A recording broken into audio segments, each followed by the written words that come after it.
With the Japanese model of infrastructure development, Asians can learn a lot from their campaigns of connecting the country and can apply their efforts to achieve the most effectiveness to our region, as mega infrastructure funding will have to eventually shift to public-private partnership, and the budget involved is colossal.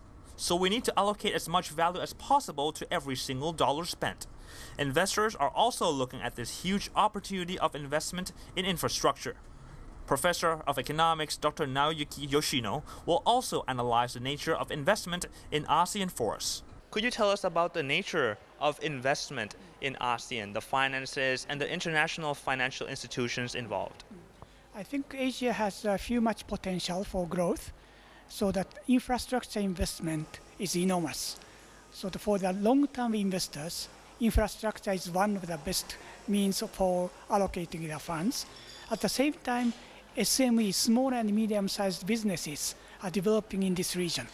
So SME finance and microcredit has to be very much developed in this region. And potential of Asian growth is very high. And in Japanese experience, infrastructure investment was keep on going. And it has been wasted very much because politicians prefer infrastructure investment. Everybody can see roads and bridges. But important thing is, once we have infrastructure, we have to develop the economies in the region, manufacturing and SMEs. So not only just constructing infrastructure, but also we have to develop the regional SMEs, venture businesses, and so on. In both cases, financing method is very important. In infrastructure investment, Thailand is thinking about infrastructure fund that is partly by government. And I think it is important to bring private investors' money into infrastructure because private investors are looking for the rate of return.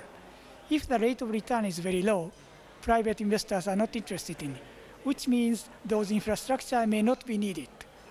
And at the same time, once the infrastructure is completed, we can make private-public partnership. It is called a brownfield. And greenfield is a new infrastructure investment. And brownfield is the already existing infrastructure. Then we'll collect private sector money and together with government money.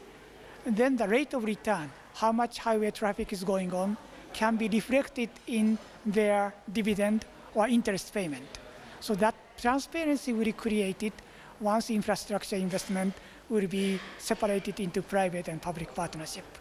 With all this investment potentially going to be going on in infrastructure development in ASEAN or Asia, how the international observers, such as the Western nations, want a piece of the investment here?